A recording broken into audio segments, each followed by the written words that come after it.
It's 12 o'clock in Frisco, Texas, and it's time for Smoker Broker Radio with Robert Mesh, a.k.a. the Smoker Broker.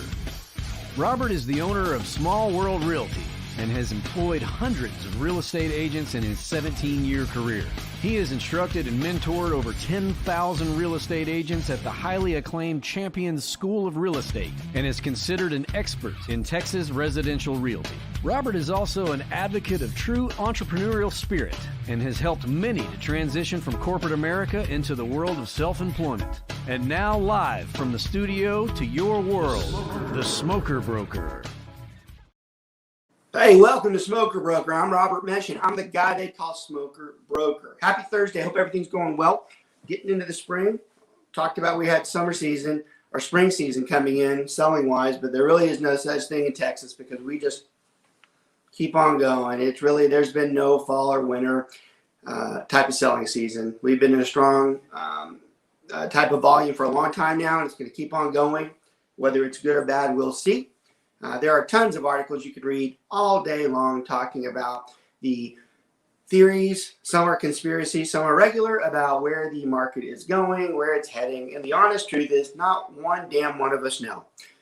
We cannot put a finger on what the market will do. I will tell you what I have been reading, and one thing I do agree with is that so many people continue to point to the market being out of whack and that the market is way above where it should be, but in all honesty, it's adjusting to what it should have been for the longest time, especially in Texas. There's a lot of people that continue to have a panic state about the market and its dangers. You see all these articles about, oh, this is awful, what's happening, blah, blah, this, blah, blah, that. But in reality, the market is really moving to where it should have been for the longest time. Texas has always been underwhelmed when it comes to value, and it's finally catching up, and maybe it is because California has helped us see their ways as well and pushed our values up. But the one thing that anybody really can't fight if they want to, and they're concerned about it, is the fact that there are millions of Texans that have made a bundle on their home and have tons of equity in their home, and that's not something to be frowned upon. That's a good thing. It's a good thing to be having equity in your home, and it's a good thing that the market is healthy depending on how you look at it.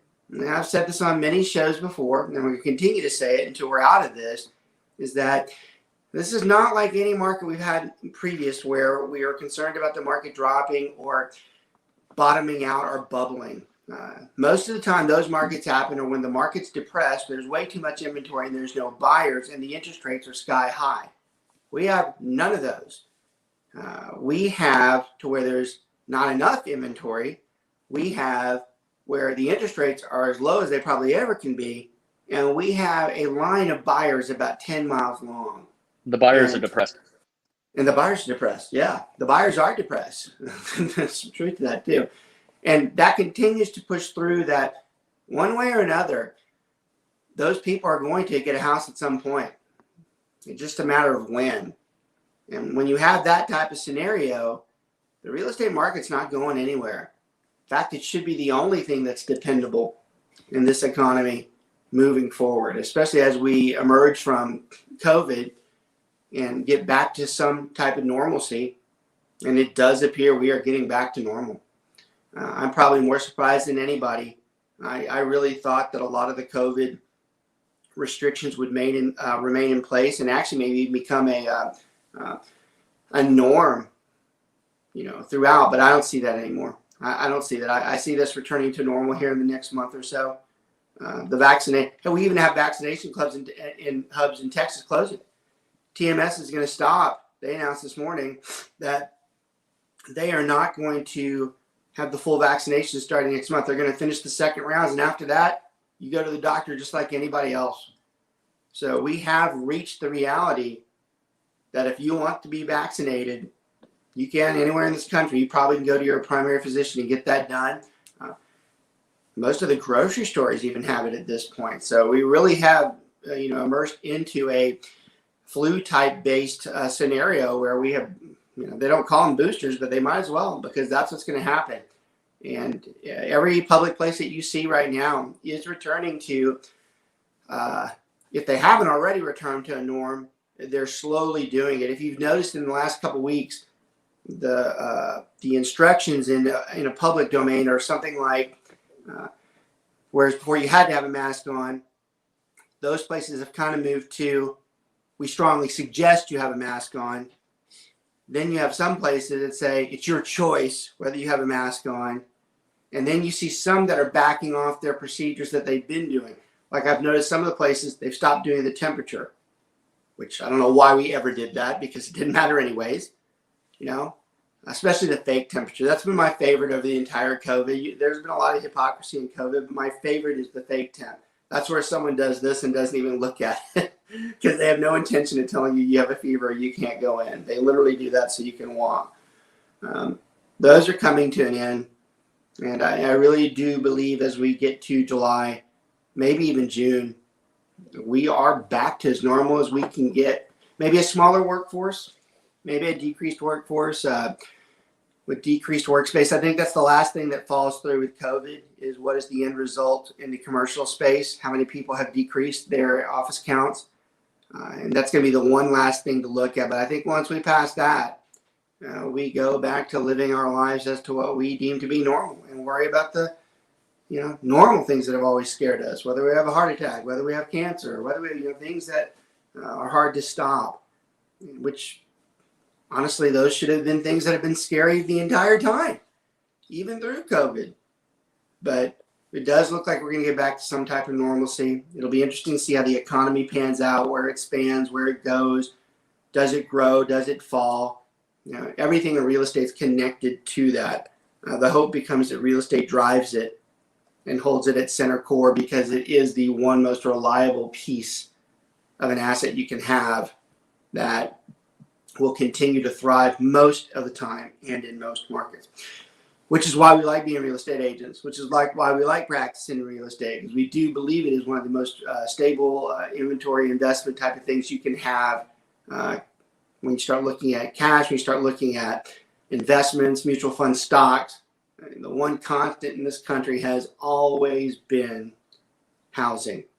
Now, hypocritically, and we talked about this the other day too, we continue to face that this has always been a primary function, a primary goal of almost every American is to own a home. And it's always been deemed to be the American dream, that home ownership is the American dream. And we talked last week and the week before that there's a little bit of a threat to that right now because not everybody who's capable of owning a house can have one. That's a problem right now. That's a problem. In fact, that's probably the biggest problems we have as we move in to the summer and into the fall is us as a country deciding, is that okay that people who have good credit and have decent incomes are not able to buy a house? Do we believe that's the country we want to, I'm not going to say live in as much as believe in and have the support, because that has always been a function that we believe you can have a home ownership. In fact, that's what's always been the light of the world, is that the United States is a place that you can go and own a home. And it's threatened just a bit. And the fact that we swim in real estate daily, it bothers us too. We have clients as we speak, everybody on this call and everybody on the or in this podcast, and everybody that we have work for us have people that want to buy a house that can, and that becomes trying at some point. And you get to a point where you have you don't know what to tell them, and you're basically telling someone that they can't have something that they really should be able to want. And that's making it a little tough for us as we go into the summer. In fact, it's putting just a little bit of a dim on what has been a bright real estate market for us. It's just putting a little bit of a damper on it because it just can't be full joy. In fact, if anything, it's a killjoy, because that those people are out there and it's a bother, and we're going to have to address it at some point. It's hard for me too, even the people that I represent, and good friends too that are buying investment property, and it's my job to help them. But even I have to kind of back off sometimes, and I feel bad when I see that they're pushing a lot of money over someone who doesn't have as much money but deserves to have a house but can't have it because this person has more money and they're outbidding them. You start having moral ethics to yourself, meaning you're empathetic towards other people's concerns, And that can be a problem as a real estate agent, because if you care enough, it starts getting at you. It starts bothering you that you can't put someone in a home one day, but then you put somebody else into a home that really it's like the third or fourth home and they had a ton of money and they were able to push somebody else. Or worse, it's the one I don't like, is when you have tons of people pulling together and pushing other people around because they have a bunch of money that they teamed up. And if we do that, then it really becomes a line of who has the most money in the biggest syndicate, who can buy everything then. At what point does it stop? Where do we stop and say you can't do that? We're concerned about population growth. We're concerned about where people go, where they live, where they work. How many apartments can we put up? How many people should be in apartments? How many people should be leased? And you start getting into serious concerns about the trickle-down effect of the economy. Because again, real estate drives this economy. It comes off as kind of a negative vibe. It doesn't have to be. It doesn't have to be that way. It can be fixed. Just depends on how we do it. Depends on how we do it and how the market supports it. So those are some big things that we're dealing with in the market. We always start the show off with an update, and that is the update. That is what's going on right now. That is what we're living with daily, and we're having to get through it the best we can and making sure that we're monitoring, doing our part to do what's right as real estate agents. As always, I bring my crew on. I like them to be with me. They are a lot smarter than I am, and they tend to really run the show better than I can. So I always like to bring on Brent and Mike. They are good co-hosts of mine and longtime friends and strong real estate agents and leaders in my firm, and probably do a better job of running it than I can. So I like having them on. I like getting their advice and their opinions and listening to them, especially with what we're talking about today.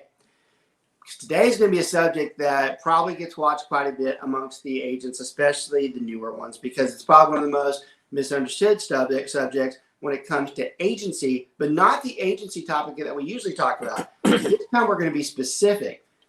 We're actually going to go into the intro of agency. We're going to open the door that gets you into agency, and that door starts with a document that's called the Information About Brokerage Services.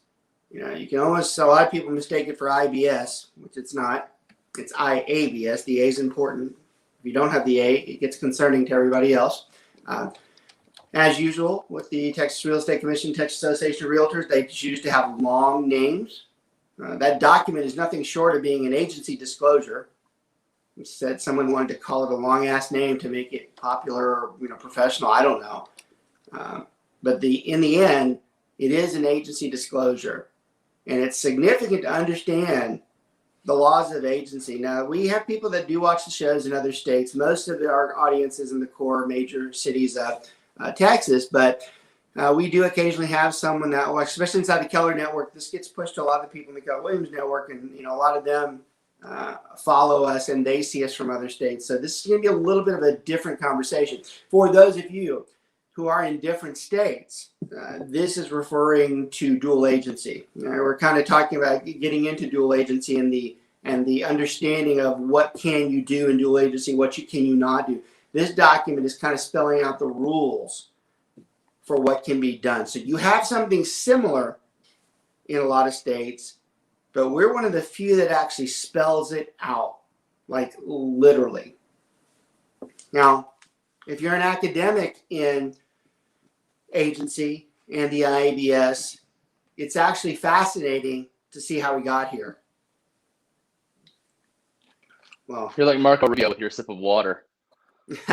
Well, I don't have a choice. My mouth gets so dry if I don't, I'll start choking or foaming at the mouth like a dog or something. So I almost have to. So look, this is a fun bit. Everybody knows I teach quite a bit. This is one of my favorite things to teach because it's something I've specialized in for a long time. So, it's funny. At the beginning of the show, the intro always talks about it. It says like I expertise in something. I never liked anybody to say that about me because I think it's hard to expertise in a subject. But I will tell you, I do expertise in this particular subject. I've spent plenty of time on it. Literally over 15 years learning it because it's difficult. More than anybody else. Or most people, because if you have to teach this stuff. You have to really know the back ends of it. And most people don't ever go through the trouble to learn it. So I promise you, the next 45 minutes or so, we talk about takeaways on the show. This is going to be a good one because most people don't sit down with you on this document and tell you how to do it. Okay? So let's talk about the history as to how we got it. Let's see if my two guys over here, let's see how good they are at understanding if they remember. Do either of you two remember where the stuff comes from? Do you know why we have it? Do you know where it came from? I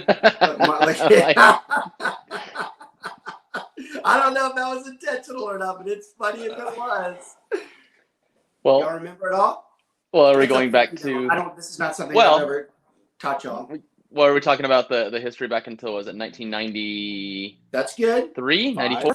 95, that's good. So 95. You had the right, and Mike got the right date, so it's 95. That's good. I'm impressed. Yeah, where all agents worked for the seller. Or what? All agents worked for the seller. So that's therefore, good. buyers had no clue who represented who. That's close. That's close. So, Such a jerk. He's going to go say the exact same thing, but he's just going to put flair in it. I'm not.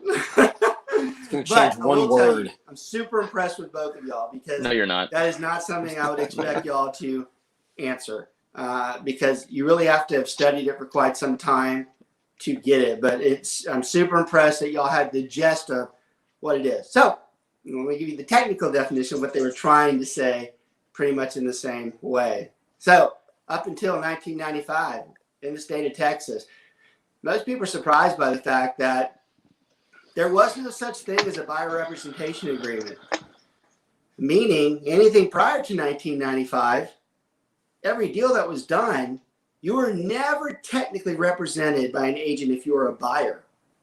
The only person that ever was really represented was the seller. There's really only one document, too. The only document was, in fact, the listing agreement. It's funny, it was only 2 pages, and now it's like, 10, as everything else is. But that was the only document that specified rules as to who did what and who got paid what. So it's funny, a lot of times when I have this discussion, especially if you bought houses prior to 1995, a lot of times some people don't like this discussion because they're like, that's not at all what happened to me, and that's not what I was told. And you're the reason why we're discussing this, because it's you that caused this whole thing, not Brent. He wasn't born yet or close to it. So we're talking about people that had to go through and filter and say what's going wrong. Because I'm going to tell you, prior to 1995, and this is usually a longer conversation that I have with core agencies or core agency, but I'm going to shorten it. But what happened is prior to 1995, most people had no idea who represented them. Buyers especially. Buyers had the assumption that if they were working with a real estate agent, that they were represented. Hell, they even called them their agent. That's the best part. They would even call them their agent. There's no such truth. In fact, there's not even anything that can legally document at that point in time that they're their agent, right? This isn't that long ago either. 95 is not all that far back if you look at the history of real estate. It's not that long ago that we figured out that something was terribly wrong. And that is exactly what happened. In the state of Texas, those guys down the real estate commission and the legislature, they got so many complaints about people saying, I thought this guy represented me. That someone finally said, hey, this is all screwed up. This whole damn thing, the way we do this, is screwed up. Now, let me tell you about the significant points. These are the takeaways already from what the problems were prior to 1995. So to understand the IABS, you have to understand some of the history behind it, right? So prior to 1995, you don't have to tell anybody who you work for. You honestly don't even have to tell anybody who you are. You literally could shake their hand. If they said they want to go show a house, you could go show them.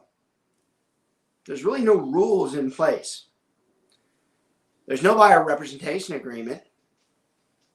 So nothing says a buyer works for you on your behalf. All there are sellers out there trying to sell their home with an agent who actually was the agent to the seller, but that's it. All right, so when you meet somebody, there's nothing that's necessary to them. You don't have to tell them anything. Now that can be concerns if you think about you meeting somebody who you know is a real estate agent, they start asking you questions and you start answering. If you knew that that person represented somebody else or possibly could represent somebody else, especially on a property that you were thinking about, would you say just about anything? I mean, don't you think there's some things that you'd probably cover up? I wouldn't. Brent, what are some of the things that we talk about when we go through, and let's do like a 1980 before you were born to a before a 2000, the child that you are, to 2020 right now, 21 or whatever. When you have a buyer and they start asking you questions about when they're ready to put an offer on, what do those questions look like? What do they ask us? What is somebody, if they want to put an offer, what do they usually ask us on a house? How low do you think we can go? Like, what's the How cheapest we can low? get the house for? That's a good one. How much should we put down? It's negotiable. How quick can we close? It's usually mostly price. Those what they're going to be asking. As far Sure. as, but you're alluding to the thing. Dallas, what is he at? Everything he's talking about, what is he asking me? What is he asking me as an agent? What are those questions? What are they? Oh, what does he want from me? I see what you're saying. The technical term, Dallas. Dallas. Are you talking like way back when? Is that what you're talking about? Yeah. Well, no, way back then and now. What does he want from me when he's asking those questions? If he asks me, who's a real estate agent, those questions, what does he want from me? Answers. Which are? Which agent am I? If you're the buyer, if you're on the buyer side, or anybody for that matter. Check your phone, Dallas. Why is Brent giving you a cheat sheet? Okay, They can't cheat you. So he's asking. So no, they're going to be asking for advice. That's right. They want advice from me. All right. And we also sometimes term advice and the other one, which would be opinions, right? Now, this is important. This is one of those conversations that seems to go in a circle, but you better damn well pay attention because all of this comes back to one point we're trying to make. And it's probably the most sacred point in agency is understanding advice and opinions. If you want a big takeaway from the show, as a real estate agent, you have to understand the difference between advice and opinions, right? That's the first part of this. So none of this stuff exists. No, there's no disclosure of anything, no disclosure of who you work for, who you are. Nobody knows who they work for. You have buyers telling agents things that they would have never told them if they knew that they were working with a seller. You got a buyer asking an agent, hey, how much do you think I should offer? And the agent either telling them that, you should offer as much as you can, or they don't do their duty and say, you should offer this. Because remember, they don't represent that buyer. If they don't represent that buyer, they cannot give them, Dallas, what? Advice and opinions. Advice and opinions. They can't give it to them. Now, if the wheels are spinning fast enough this afternoon, that's one of the points here, is that if there's no such thing as a buyer representation, then that means that they are not a client. And if they are not a client, it means that they're a customer. And we don't give customers advice and opinions. That's another big takeaway from the show, is to understand that clients get advice and opinions, customers don't. So if you're back prior to 1995 and you got someone asking you these questions, you kind of have a problem because they actually expect you to answer those questions. You both agree that those are reasonable questions to ask a real estate agent if you're going to put an offer in, right? I do. Yeah. Well, see, back then they thought that agent was working for them. They did. And that's exactly where we're going with this, is that they did think that. But it was an assumption. It's exactly right. You stole the word right out of my mouth. Boom. It was an assumption. An assumption Is that why it tasted like Fireball? Assumptions suck. They are the worst of the worst. In fact, even anytime I say I assume, it sickens me if I remember that I said it, because it's a terrible thing to make an assumption. Most people usually assume like a jackass, and they're wrong. They usually assume wrong. And this is a great time frame for this conversation, because that person who assumed, just because the person called themselves a real estate agent, that they actually work for them, was a terrible assumption, because there absolutely wasn't any truth. And to be honest, it was the exact opposite. Not only did they not work for them, they actually worked for somebody else who was trying to hurt them. Right? So you got all these people out there who have this belief and think this, right? You start having all these lawsuits, all these ethical complaints, people complaining about, hey, that guy tricked me. He's supposed to represent me. He didn't tell me anything. State looks at it, and over time, they're like, good Lord, this is a mess. Not only does the buyer feel like they're being cheated, then the seller thinks that they're being cheated. Nobody trusts anybody. So we got to start all over. So in 1995, they all put their heads together, probably sound like a bunch of bowling pins or whatever, and they're like, hey, this isn't right. 50 years later, we're not doing this correct. In reality, that's what this really becomes. Again, I talked about how this is, if you're an academic, it's so interesting about this subject. To think that in 1995, somebody couldn't understand that maybe some rules should be in place on talking about who's who and who works for who is just about insane as it gets. That's a long time for us to practice real estate, for someone to say, this doesn't make any sense to me at all. All right? So, in 95, the Senate passes a bill, Senate Bill 489. This is what Brent and Dulles know, they just didn't say. They pass a bill, and they say, enough. New rules. Start over. Dump out everything, and we're going to rebuild this whole thing. And the first thing we're going to start off with is starting to say that when you meet somebody, you have to at least tell them who you are, who you work for, and who you represent. This is what we call the disclosure of representation. Takeaway number 50 from this episode.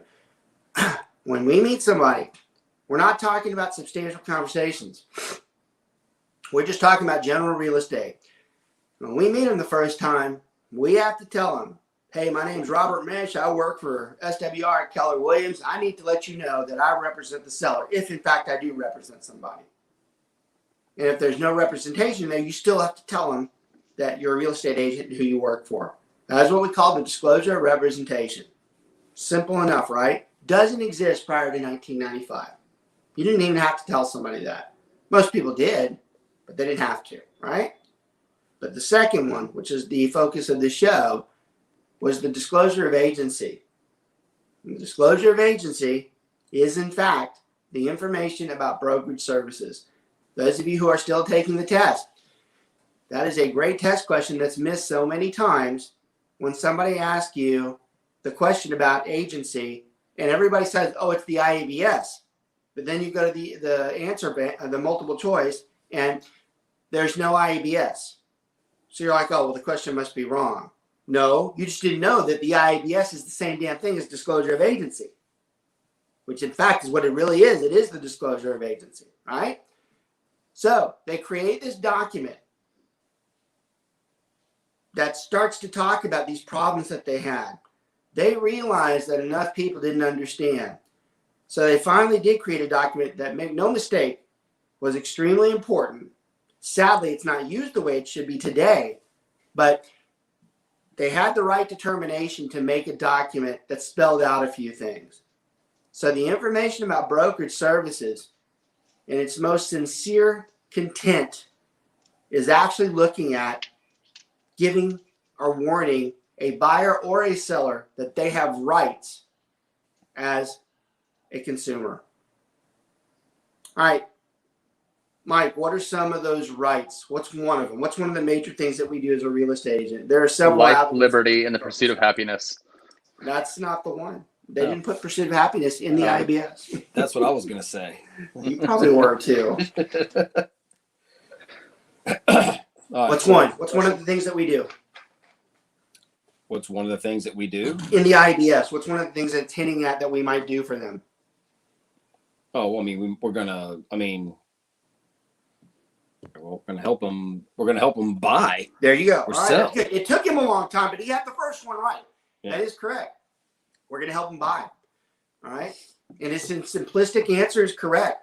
That's one of the first things on the IBS. It tells them that they have rights as a buyer. So Brent gets off easier here. Brent, what's the other one that it tells them? I can help you sell. Rights. Dulles is like, why did you ask him first? So you have rights as a seller, right? So it says you can have rights as a buyer. It says you can have rights as a seller. Let's see if both of you can get the next one. It also says you can have rights as to be both intermediate. Both. That's Intermediate. right. Yep. Might be able to represent both sides. Then it gets into where forget the rights. You can do this on your own if you want. You can go do it yourself if you want to. But it's all specified in one document. Okay? So if you want a very layman's terms on how to explain an IBS, the layman's term for the IBS, and this is a good takeaway too, and I've taught it for a long time. This is a very good way to remember this. The IBS is like a Miranda rights for home buyers and home sellers. And if you read it the way it's supposed to be read, that's exactly what it says. It says, number one, you have the right to be represented as a buyer. You have the right to be represented as a seller. You have the right to actually choose whether one person represents both the buyer and the seller. And the right to remain silent. And that's exactly the punchline here. But as a customer, you have the right to do this on your own. But let me tell you, anything you say can and will be used against you. And that is exactly what that document says. It is a public warning.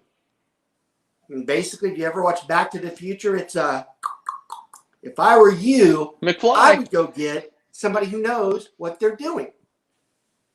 That is the most polite term for the IBS, is that it does in fact tell you, you need to go talk to someone who knows what they're doing. We've told you. We're not trying to ambush you. We're not trying to sneak anything away. We're telling you those are your rights. Doesn't exist prior to 1995, which is just beyond me how it took so long for someone to say, maybe they should know that. Now, if you're pulling this further, you're like, what's the big deal? All right, let's say in 1988, I'm the real estate agent. Mike's a consumer. He comes to me, heard I did a good job for one of his friends. So I take him to a few houses. And he knows, or he doesn't know, but I know that I don't represent him. And I represent a seller, which is kind of weird because it's a seller I don't even know. That's weird that you work for someone you don't even know, right? So Mike starts popping off the questions. Hey, how much should I offer on this house? What do you think I should do? If I'm doing my job, if I'm doing what I'm supposed to be doing in 1988, this is so sick. My response to him would have been, well, you just need to tell me what you want to put. That's one, if I'm doing what I'm supposed to be doing. Or two, well, they've had a lot of activity on that house. You probably should offer as much as you can. That kind of sounds like our advice now in this market. Yeah, well, go higher. That is kind of weird, right? Mm-hmm. So it's sick. We're sitting there telling him to do the opposite of what we should be telling him to do. But that's what I'm supposed to do. That's actually, I'm doing my job by telling him that. Right? Now, if he had got an IABS in 1988 and had received a disclosure of representation, meaning he knew who I was before he started talking, would he have ever listened to me on the response if I told him how much to offer? Why would he even ask me that question? Right. Y'all, this is one out of 1,000 things that got stopped when we did this. But it's enough for you to grasp a hold of how important the document was that someone realized that this is dumb. That person should know. So now they had to go out and flat out tell them. And if you had any type of education at all, and I'm talking about even if you were in kindergarten, you would be able to realize that if someone told you that they work for somebody else, you're damn well not going to tell them your intimate thoughts about what you want to do with that house. Well, I know who doesn't. I don't know who has an education, but I know who does, and that would be our sponsors coming up. I don't know if I jump right into That's that. why he's on this show. Let's go ahead. We All right, we got to do the sponsors and for our then show. We want to get them on here, so let's hit. And then remember, I got to run right after the sponsors because I got that walkthrough. So you and Dylan. Oh, I did forget that. Yes, very good. All right. So Martin Cooley with BPG Inspections is our go-to home inspector. We, of course, always give our clients a number of inspectors to choose from, but Martin is the inspector we prefer. He is always on time or early, finishes in a timely manner, gets the report the same day, and all reports are color-coded. Red for serious issues and blue for minor things to look at. You can always book him at bpginspections.com or reach him at 817-401-3240. Right. Earpiece, because when I play my voiceover, it's not going to go. Can you guys still hear me okay? Yeah. Okay, cool. And our next sponsor is Mr. Greg Holdberg with Liberator Health Insurance. Your simple solution to affordable healthcare is here. Join the Liberator movement and take control of your healthcare. Use any healthcare plan to fit your healthcare and budget needs. Use any doctor or hospital without a penalty. Teledoc is included in all plans. No annual deductibles and no copay. Liberator Deal of the Week. A family of 3 got great coverage for $550 per month, including dental and a health savings account. As an independent agency, Liberator is committed to transforming healthcare in Texas through innovative healthcare plans that are affordable and rich in benefits. For more information and to get a quick quote, call or text Greg Holdberg, Independent Health Insurance Broker at 214-886-4688 or visit them at liberatorhealthinsurance.com. And our final, last but not least, Mr. George DiGianni. Hi, this is George DiGianni. Did you know in 2018 there were 120,000 realtors in Texas? That's the most Texas realtor population they've ever seen. 2 years later, 2020, there are now 140,000 realtors in Texas. Have you taken time to consider what sets you apart from all of your other competitors? Why should a prospect choose you? Well, I'm the only mortgage lender that will help you excel beyond your current level of success by incorporating both my Harvard academic knowledge and my 29 years of business prowess in a consultative session that is free to you. I will impart my knowledge about the business fundamentals you may not have been exposed to in the past. How do we do this? Get in touch with me today, George at sublimefinancial.com. Cool. Yeah, love our sponsors. Great guys. Hey, Brent, make sure, remember we got at least 2:30, I think 2:20 need to be at the office, okay? I'll be there as soon as I can. Yep. All right, thanks, man. There you guys. All right, so thank you, and we always appreciate our sponsors. We talk about it all the time. This is a great show. It's sponsored. We have a lot of agents that watch the show, a lot of real estate, especially inside the Keller Williams community, a lot of other brokerages as well. We average anywhere from 400 to 600 viewers a week on the actual show itself, more or less what's streaming out there too. So great place to advertise, great place to pick up business. We do have a very loyal following of people who watch to learn, especially on a show like today, because this is the type of information that you really don't just learn. Most brokers do not teach at the IBS. In fact, I don't know many that do. And even if they did, it's such a brief encounter. It really doesn't talk about why we have it. And the reason for this, most people don't understand how we have the document or the history of the document. And if you don't understand the history, you don't really understand the appreciation for why we use it. Okay? So we have all these people out there that we know that they need this type of disclosure, that we know we have to tell them what it is that they have rights on, what they can do and what they can't do. But it really changed the face of modern day real estate, because it got it to where people finally understood that this person works for me, this person works for me. I trained or I chose this person. And what eventually became important and that got us closer to modern day real estate is that over the years, after they enacted the Senate Bill 489 and started talking about disclosures of agency and disclosure of representation, they finally got to their ultimate wisdom that it is okay for a buyer to be represented by an agent. And that is where you saw the buyer representation agreements come into play. And with that, it created the playing field for modern day real estate agency, where now you can be represented by an agent as a buyer, and you can get their advice and opinions that are completely separate from the actual seller themselves. So this document became extremely powerful in guiding a lot of other documents that followed it years later. But the most important piece of it is that it became step one in agency. It became the door opening to the rest of agency. Because here's the thing. You can't go forward in agency unless you understand the IABS. If you don't get that, you can't do the rest of this. And that's why the topic is so important that you understand it. So, Mike, we talk a lot about the document itself and why it's important. Let's talk about the actual utilization of the document. How are we supposed to use the document in the field? Give me the technical, what is it that they require of us with that document today? Get it signed at the first meaningful meeting or talk of real estate with somebody. Yeah, Get it signed. It used to be where you had to, it was meaningful, like in person. And then we got to where we had so much technology with dates and, and phone and email and app that they said, well, that's not necessary anymore. We just have to make sure that it gets out at some point, whether it's via, at one point it was fax, and then it became email, and then it became text. They have to be told that the option is there. Now, here's the hard part that's hard. Everybody knows I'm not shy, I'm blunt, and I don't care when it comes to people who create the documents, whether they're smart, smarter, or why they did the documents, but I will be blunt on the execution of the document.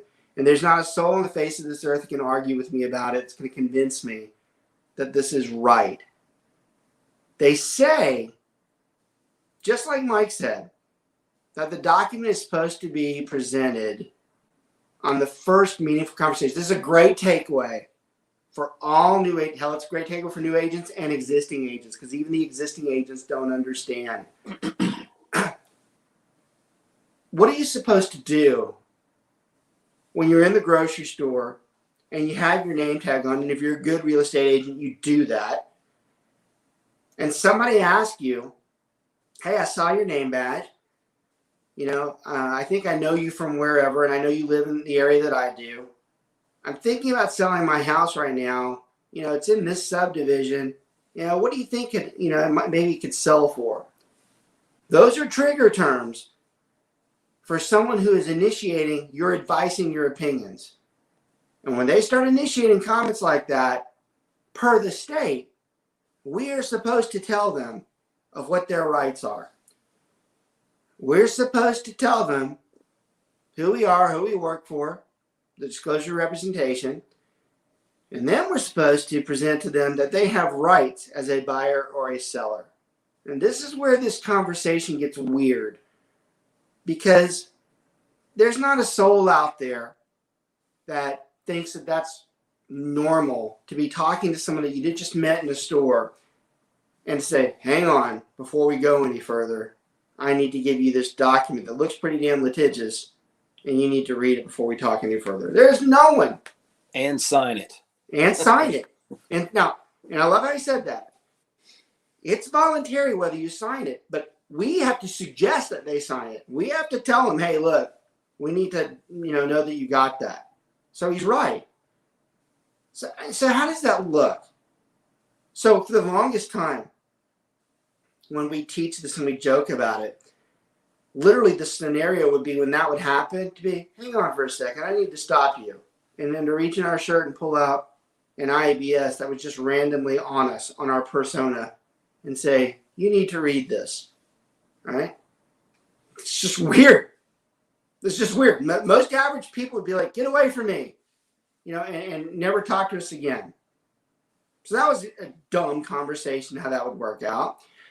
Then it got to where they're like, well, maybe if you just send them an email. So while we're talking to somebody that we call strangerly, and we're having a good conversation, at some point we're like, hold on. Let me send this to you via text or email so you can see this. The whole concept itself is weird in the way they say to do it. And the reason why we talk about it is I don't think the Real Estate Commission nor the Texas Association of Realtors understands the absurdity of the way they ask us to do it. Because they might sit there and believe that that is normal and okay. But if they look at the percentage of agents that actually do that, it's low. Which means it's defying what they said to do. So what's the point? What's the point if we created a document that has now become so uncomfortable and weird to present that now they just don't do it. And I want to qualify, most of the time we're talking about buyers here. Listings, most of us are okay with bringing the IABS because that seller knows if we're going that far with them that they should have that document. But the buy side, you can't possibly think someone's just going to do that like in the store or the first time they see it. It's tough. Now, there's some people who will watch this and go, well, I do it all the time. Hey, good for you. God knows how many people you lost by acting weird like that, telling them you were going to give them an IABS or something. It's difficult for me too because I'm responsible for teaching this subject, and I have to teach it by the law. I damn well don't agree with it. We begged them for years to change the execution of this. Make no mistake. I actually believe that document's the most important document of any document we sign. I love it. I actually think the document was well stated, well deserved, should have been happened 50 years ago. I just don't agree with the way they ask you to execute getting that document signed and the process and the time frame that you're doing it in. Now, some people will say, well, then what are you supposed to do? I'm like, I don't know the answer, but I would tell you, I would much more be comfortable if I am in that situation in some random place where I say something along the lines of, hey, I don't mind answering that. I just want to make sure you know I'm a real estate agent and, I work with a lot of clients out here. So just make sure, if you're going to be in the market for something that you're not overstating, telling me something. That is much more professional and much more direct and gets the point across just as well as sending that document over and pointing out these legalities to it. Yet they won't change it. And that's one of the reasons why I wanted to do the show today is that it hit me. We haven't talked about the IABS itself in a while. We talked about agency a lot. Remember, we talked the pools of, if you're paying attention, the IABS is pulling you to buyer agency, selling agency, and possible intermediary. These are all separate topics that are much longer. That wasn't the goal today. The goal today was to talk about the one document, the IABS, as to the problems it causes us, not so much the document, but how we present it. And that's dumb. That's dumb when you start having problems with how the document's presented, more or less the intelligence of the document itself. You want a little hint as to when most buyers or buyer agents sign the IABS, if they ever do? Mike, when do you think it is? When do most of them sign it? When they sign the offer? Yeah. When they sign the offer. When they sign the offer. The whole purpose, about five other things. Yeah, right. That's true. So remember, if you remember what the IABS says and what it does, what the hell good does it do to have it signed at the offer if the protection was in the beginning before you even made an offer? I can't tell you the stats, but I promise you it's over 60%. 60% of the agents that give that document at the time they sign an offer. You can argue with me all day you want. And look, one of the things about running a bigger firm is you see it all. You see all that stuff. You don't have to take a poll. The poll comes in all the time. You know how that works. So it's not a matter of really if it's up for discussion. It becomes a matter of, why do we continue to say it has to be a certain way if they don't do it that way? And what goal are we really trying to achieve? And the goal should be that the public is made aware of what their rights are. And that document does a good job of it. So why isn't it just that it has to be communicated before we do all these things? I think that's the better route you take. Now, we're near the end of the hour for us, but I want to take this conversation and show you all the places it goes. Because I told you that it opens the door to agency, but it's more important that it's opening the door on what you're about to do, who you're about to use, and what they're about to do for you. It's basically a wake-up call saying, who is this I'm dealing with? Do I trust this person? What are my rights if I do sign a buyer rep agreement? What are my rights if I do sign a listing agreement? What are my responsibilities as the consumer and as an agent? What am I supposed to do? What are the rules that I have to follow? And almost everything we teach comes from that document, from some backflow, one way or the other. we're going to be talking about that document. So it's amazing to me how many people come out, we're shown the document, but they don't truly remember what to do with it. It's amazing even more so that the person who trained them didn't tell them that they had to have the damn document. I also find it comical that in a lot of brokerages that the paperwork's not checked until the end of the transaction. That's what we call the old, I can't put the shit back into the horse. What am I supposed to do if I'm checking documents off the day before this person closes and I'm like, hey, they just did an intermediary transaction and they don't have a buyer rep sign? Which, those of you who have any academics at all, you're not allowed to do an intermediary transaction unless you have a buyer's rep. That's something we learned on our big broker call. Well, I didn't learn it, but I already knew it. But a lot of other people, I love the fact that the larger broker that's over a lot of us, they brought that up on a veteran call. My guess is half those agents were like, I didn't know that you had to have that. You had to, and what's funny, and again, bigger conversation that's spurred from the IBS. We talked about how many agents actually do the IBS. The percentages for how many of them do buyer rep, probably even lower or higher depending which way you're looking at it. Meaning not that many do them. Now, make no mistake, I'm not an advocate of that. I am an advocate of having the buyer rep sign because it formalizes all the stuff that we're talking about. But you want to have a fun conversation? Maybe we do this next week. And this is something that's terribly misunderstood throughout the real estate community. The fact of whether you have to have a buyer's rep or not. That's fun academically to discuss. I love it when someone makes the assumption that if you don't have a buyer rep sign, well, then you've automatically become a sub-agent. It's not technically true. It means you probably don't understand the real definition of sub-agency if you think that's what happens. Now, again, for other states, this is different. But for here in Texas, don't ever forget, oral agency, it's allowed. It is allowed. Is it recommended? No. A lot of holes in it. But it can happen.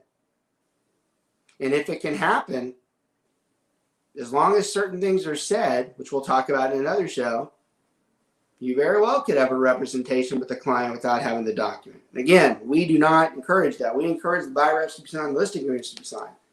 But when you start getting to this flow of documents that are supposed to be signed,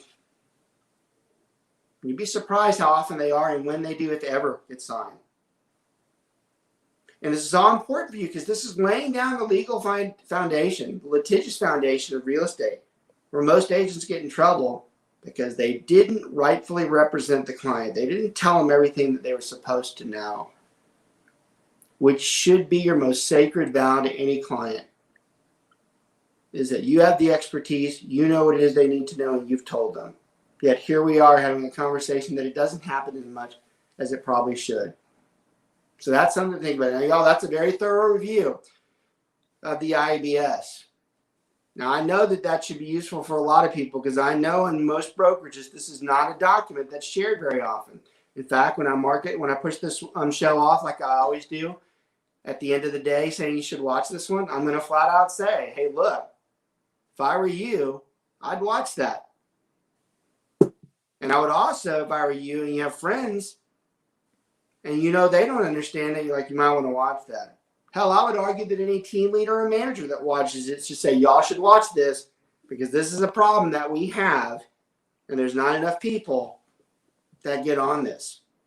Not enough people who know it. So this is a very good show. Not the most exciting, not fireworks in the background, but as far as the quality of the information, it's very strong. That's years of learning that document and understanding what it meant. Most people, it's hard to present the academic side of the IBS because they've never taught it. You know, if you've taught it for 15 years at a higher level, you understand what it means. You understand the importance. And you actually understand the goods and the bads of it. And that's what we give to you on these shows. We give you the stuff that we know. We don't charge you for it. We're basically telling you that you should understand these things. It's a learning tool. And what we hope is that it makes you become more loyal to the show and you watch it more often because you realize that the information that you get here is not information you get somewhere else. All right? So I want to thank everybody for watching. We'll be back next Thursday. It is very possible that we might go in to the buyer rep next Thursday, not so much the rep itself as to why we're doing it. We might actually start saying, why are we getting this document signed? What are the consequences or the reasons for getting this document signed? That very well could be a subject for next week. I want to thank everybody. Y'all continue to sell, continue to deal with the market, continue to get through COVID. Hang in there. We are trying to return to some type of normalcy. As always, I love our producer and our owner there. He always throws in there to remind me, we do run a very large group. We do encourage not only full-time, but especially part-time real estate agents. If you have any interest at all in ever joining our crew, you can always go to joinswr.com. We love talking to everybody. We see so many people from so many different parts. And really, whether you're in Dallas, Fort Worth, Houston, San Antonio, Austin, it doesn't matter to us. We're there in all of them. Go to joinswr.com. We're very clear about what it is that we do. Very different. But if you want this type of expertise, great place for you to be. Y'all, thanks a lot. Y'all have a good one. We'll see y'all next week.